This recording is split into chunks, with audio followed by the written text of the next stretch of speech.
Before we had coins, how did people trade? Imagine a world without money in your pocket. This was the reality for most of human history. If you were a farmer and you needed a new pair of shoes, you could not simply go to a shop and buy them. You had to find a shoemaker who needed what you had. Perhaps he needed a sack of your potatoes or a basket of your wheat. This system is called barter. It is a direct exchange of goods and services. It sounds simple, but it could be very complicated. What if the shoemaker did not need potatoes that week? You would have to find something else he wanted, or find someone else to trade with. This system of barter had many challenges. The biggest problem was what economists call a double coincidence of wants. This means that for a trade to happen, both people must have something the other person desires at the exact same time. This is often not the case. Another problem was value. How many potatoes are a pair of shoes worth? Is it 10 sacks or 20? And what about the quality of the potatoes or the shoes? Barter required constant negotiation and agreement. It also made it difficult to store wealth. Grain could rot, and cattle could get sick. People needed a better way to store value and make trade easier for everyone. To solve these problems, different cultures began to use commodity money. This was a system where certain items, which everyone agreed had value, were used as a medium of exchange. In ancient China, people used cowrie shells, which were durable, portable, and easily counted. In parts of Africa, salt blocks were a form of currency. So valuable they were sometimes literally worth their weight in gold. Other societies used things like beads, feathers, or even large, heavy stones. These items were better than simple barter. They acted as a common measure of value. You could sell your potatoes for salt, and then use that salt to buy shoes later. This was a big step forward. It allowed for more complex trade and helped societies grow. However, commodity money still had its own problems. Cowrie shells could be found on the beach, potentially devaluing them. Salt blocks could crumble or get wet. What the world truly needed was something that was durable, divisible into smaller units, easy to carry, and, most importantly, had a value that was guaranteed by a powerful authority. It was this need that would eventually lead to one of the most important inventions in human history. The stage was set for the arrival of the coin, an object that would change the world forever. The world's first true coins appeared in a place you may not have heard of. It was not in a mighty empire like Egypt or Babylon. It was in a small but wealthy kingdom called Lydia. Lydia was located in what is now modern-day Western Turkey. Around 650 BC, the Lydians did something revolutionary. They took small, bean-shaped lumps of a naturally occurring metal alloy called electrum and stamped them. Electrum is a mix of gold and silver that was found in the rivers of Lydia. This stamp, often depicting a lion's head, was a mark of authority. It was a guarantee from the king of Lydia that this lump of metal had a specific weight, and, therefore, a specific value. Why did this happen in Lydia? The Lydians were famous merchants. They were positioned at a crossroads between the Greek world to the west and the great empires of the east. Trade was the lifeblood of their kingdom. Using simple lumps of metal was not new, but it was slow. Each time a trade happened, the metal had to be weighed carefully to ensure it was the correct amount. Merchants carried small scales with them everywhere. The Lydian invention changed all of that. By stamping the electrum lumps, the king was saying, "You don't need to weigh this. I guarantee its value." This simple act created trust and sped up commerce immensely. It was the birth of coinage. These first Lydian coins were quite simple. They were not perfectly round like the coins we use today. They looked more like misshapen nuggets of metal. One side had the official stamp, usually the roaring head of a lion, which was the symbol of the Lydian kings. The other side had a rough punch mark, which was made when the metal was struck. These were not coins for everyday people to buy bread. They were high-value pieces, probably used by wealthy merchants for large transactions, or by the state to pay soldiers. The idea, however, was powerful. It was the concept of a standardized, government-guaranteed unit of value. From Lydia, the idea of coinage spread like wildfire. It was an idea that was too good to be kept secret. Greek merchants who traded with the Lydians saw the benefits immediately. They took the concept back to their own city-states across the Aegean Sea. Soon, cities like Aegina, Athens, and Corinth began to mint their own coins. They replaced the Lydian lion with their own symbols, a sea turtle for Aegina, an owl for Athens. The Lydian Revolution had begun, and it would soon transform the economies of the ancient world. The small, stamped piece of metal had started its journey to conquer the globe. When the Greeks adopted the idea of coinage, they did not just copy the Lydians. They perfected it and turned it into an art form. For the Greeks, a coin was not just a piece of money. It was a tiny circular canvas. It was a way to broadcast a city's identity, its power, and its pride to the world. Each of the hundreds of Greek city-states, or polis, minted its own coins. Each coin carried the symbol of its home. The famous Athenian owl coins showed the goddess Athena on one side, and her sacred bird, the owl, on the other. These coins became one of the first international currencies, trusted and accepted far beyond the walls of Athens. The designs on Greek coins were incredibly detailed and beautiful. They were miniature sculptures. The artists who engraved the dies, the stamps used to make the coins, were masters of their craft. Look closely at a coin from Syracuse, a wealthy Greek city in Sicily. You might see the head of the nymph Arethusa, her hair flowing as if underwater, surrounded by dolphins. These were not just pretty pictures. They told a story about the city's foundation and its connection to the sea. The coin was a message. It said, "This is who we are. This is our story. This is our power." It was a piece of propaganda that could travel in a merchant's pouch from the Black Sea to Spain. The metals used for these coins also told a story. Gold coins, like the daric from the Persian Empire, which the Greeks often encountered, were for large payments, military campaigns, or hiring mercenaries. They were a sign of immense wealth and power. Silver was the workhorse of the Greek economy. The Athenian silver owl, a tetradrachm, was the most famous of these. It was used for everything from building temples to paying for goods in the marketplace. Bronze coins came later. They were for smaller, everyday transactions. They allowed even the poorest citizens to participate in the money economy, to buy a fish or a loaf of bread in the agora. The spread of Greek culture under Alexander the Great took Greek-style coins across a vast new territory. After his death in 323 BC, his generals divided his empire. Each new king put his own face on his coins. This was a dramatic shift. Before this, it was rare for a living ruler to put their portrait on a coin. Usually, it was a god or a mythical symbol. By putting their own faces on their money, these new kings were making a powerful statement. They were saying, "I am the authority now. I am like a god." This tradition of placing the ruler's portrait on coinage would be copied by emperors and kings for the next 2,000 years. When the Roman Republic grew into a mighty empire, it understood the power of coins better than anyone before. The Romans centralized the production of money in a way the Greeks never had.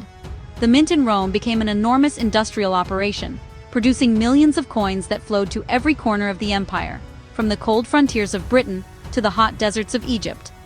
A Roman soldier serving on Hadrian's Wall would be paid with the same coins as a merchant in Alexandria. This unified currency, the denarius, was the backbone of the vast Roman economy. It made trade across thousands of miles simple and efficient. The coin was a symbol of Roman order. Like the Greek kings after Alexander, Roman emperors put their portraits on their coins. The coin became the most effective tool of mass communication in the ancient world. It was like a newspaper and a television broadcast all in one. Most people in the empire would never see the emperor in person, but they would see his face every day on the coins in their hands. The coins told them who was in charge. When a new emperor came to power, one of his first acts was to mint new coins with his portrait. This sent a clear message across the empire. There is a new ruler in Rome. The coins showed the emperor's face, his name, and his titles. The back of the coin, the reverse, was just as important. It was used to broadcast news and propaganda. Did the emperor win a great military victory? A coin would be issued showing him riding a chariot or a captive enemy in chains. Was there a time of peace and prosperity? The coin might show the goddess Pax holding an olive branch. Did the emperor build a new aqueduct or harbor? The structure itself might be depicted on a coin. These small metal discs were a constant reminder of the emperor's power, his achievements, and his generosity. They told the story that the emperor wanted his people to hear, shaping public opinion in a world without mass media. The value of Roman coins was not always stable. As the empire faced crises, emperors would often resort to debasement. This meant they would mix less valuable metals, like copper, with the silver in the denarius. The coin looked the same, but it contained less precious metal. This was a way to create more money to pay the army, but it led to inflation. People lost trust in the currency. By the late empire, the silver denarius had become a small bronze coin, with only a thin wash of silver. The decline in the quality of the coinage mirrored the decline of the empire itself. The story of Rome can be told through its money. While Europe was shaped by Greek and Roman coinage, powerful and unique currency traditions were developing on other continents. In ancient China, the journey of money took a very different path. Instead of stamped lumps of metal, the Chinese developed cast coins made from bronze. Around the 5th century BC, they began using coins shaped like tools, such as spades and knives. These spade money and knife money pieces were miniature, non-functional versions of real tools that had previously been used for barter. They were a bridge between commodity money and true coinage, carrying the shape of the object they had replaced. This evolution in China led to one of the most successful and long-lasting coin designs in history. Around 221 BC, the first emperor of China, Qin Shi Huang, unified the country. He also standardized the currency. He replaced the various tool-shaped coins with a single round bronze coin with a square hole in the middle. This design was a work of genius. The round shape represented heaven, while the square hole represented the earth. More practically, the hole allowed the coins to be strung together in large quantities, often in sets of 1,000. This made them easy to count and transport. This cash coin design would remain the standard in China for over 2,000 years. In Africa, diverse forms of currency existed for centuries, from salt bars in Ethiopia to iron kissy pennies in West Africa. The arrival of coinage was often linked to trade with other parts of the world. In the ancient kingdom of Aksum, located in modern-day Ethiopia and Eritrea, rulers began minting their own coins around the 3rd century AD. These coins were remarkable because they were issued in gold, silver, and bronze, and they included inscriptions in both Greek and the local language, Ge'ez.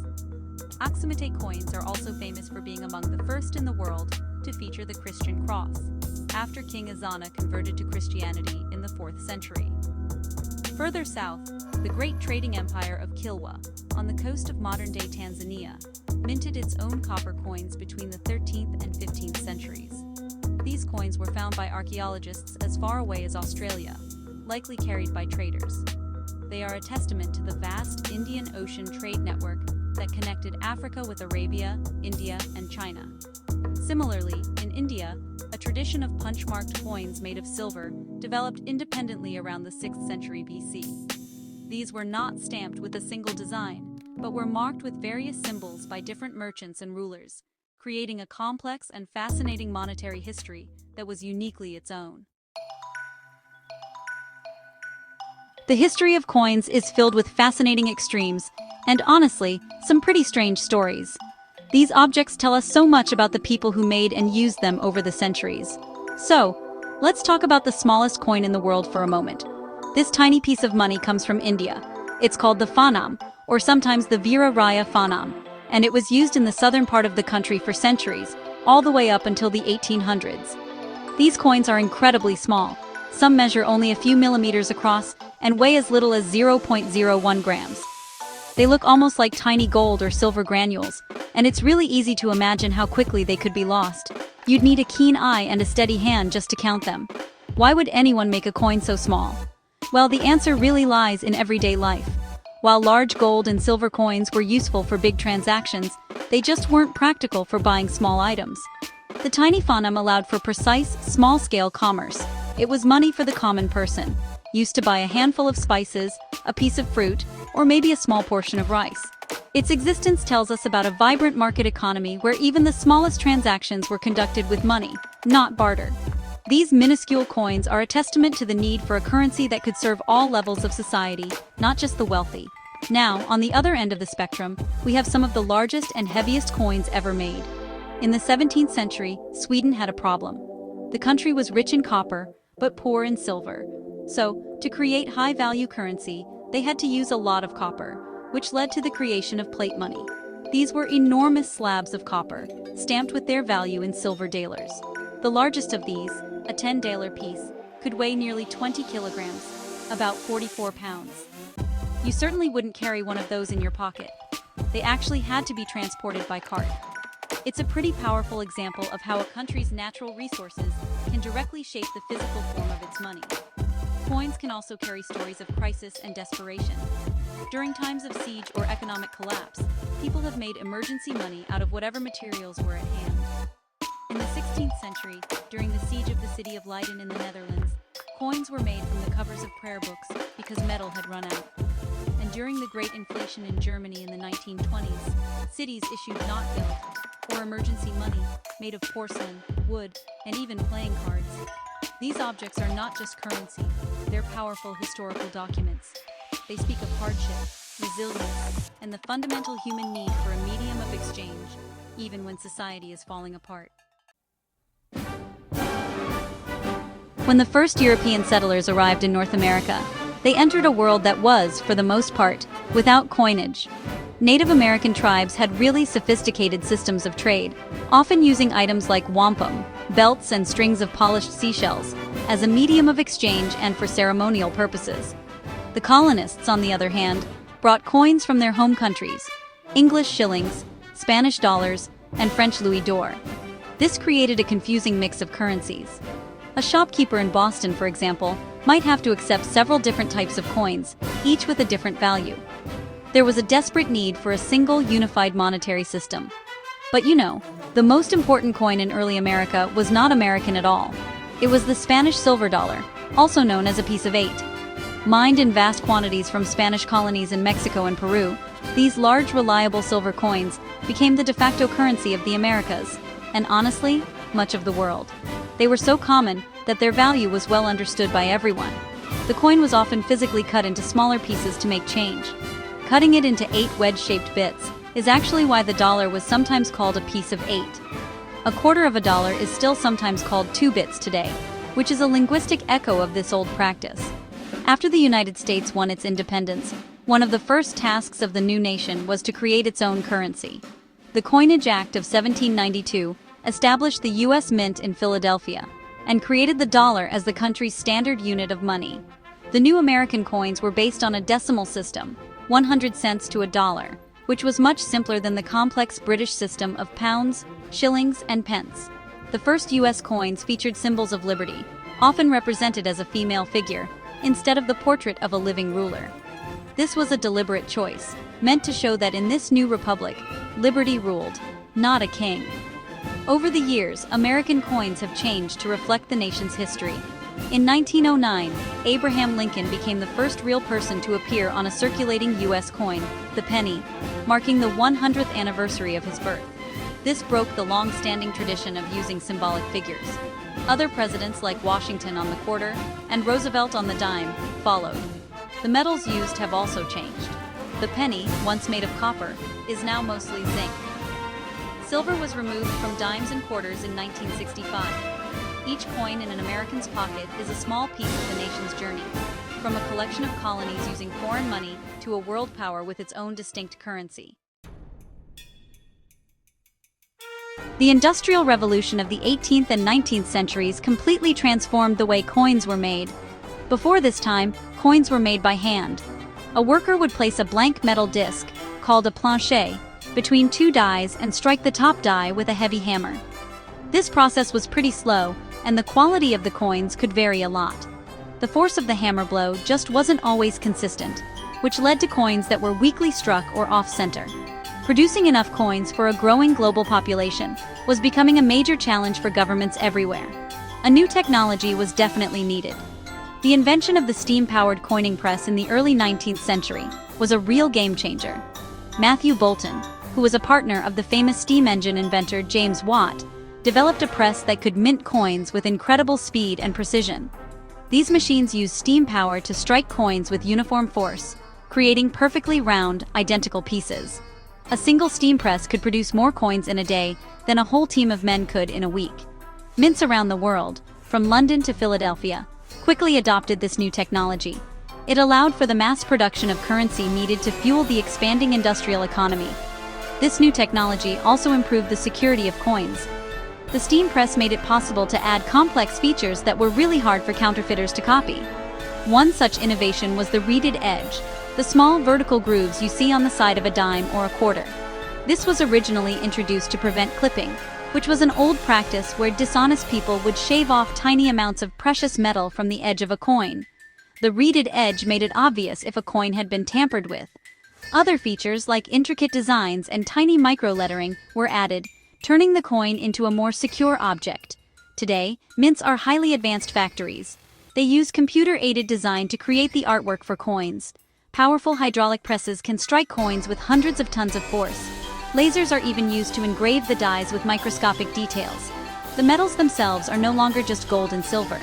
Modern coins are made from complex alloys of nickel, copper, zinc, and other metals, chosen for their durability and cost-effectiveness. The journey from a hand-hammered Lydian lump to a machine-made modern coin is a story of incredible technological progress, reflecting the changing needs of society over 2.5 millennia. In our world today, which is really dominated by credit cards, mobile payments, and digital currencies, we might find ourselves asking, what is the future of the coin? For centuries, the coin was the primary way people interacted with money on a daily basis. It was a physical, tangible representation of value. You could hold it, feel its weight, and hear the jingle in your pocket. This physical connection to money is something that's starting to fade. We tap our phones or insert a plastic card, and the transaction happens invisibly in the digital realm. In many countries, the use of cash, and therefore coins, is in steep decline. Yet, coins are far from obsolete. They continue to play a vital role in economies around the world, especially for small, everyday purchases. Vending machines, parking meters, and laundromats still rely on them. They're essential for people who may not have access to bank accounts or digital payment systems.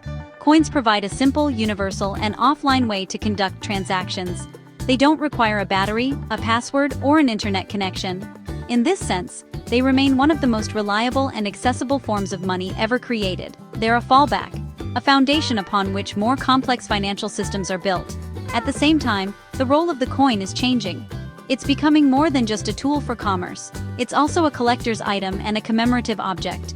Mints around the world now produce special edition coins to celebrate national anniversaries, famous people, or significant events.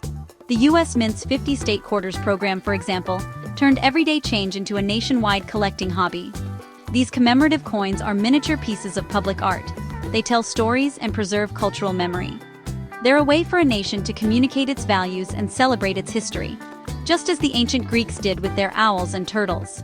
So, while the coin may no longer be the king of commerce, it has secured a new and lasting place in our culture.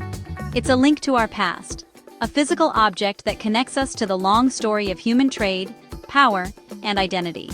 Every coin, no matter how humble, is a tiny time capsule. It carries the portrait of a forgotten emperor, the symbol of a long-lost city, or the memory of a national hero. In a world that is becoming increasingly virtual, the simple, solid, and historic coin in your hand is a powerful reminder of where we came from. It's a history of the world that you can hold in your palm.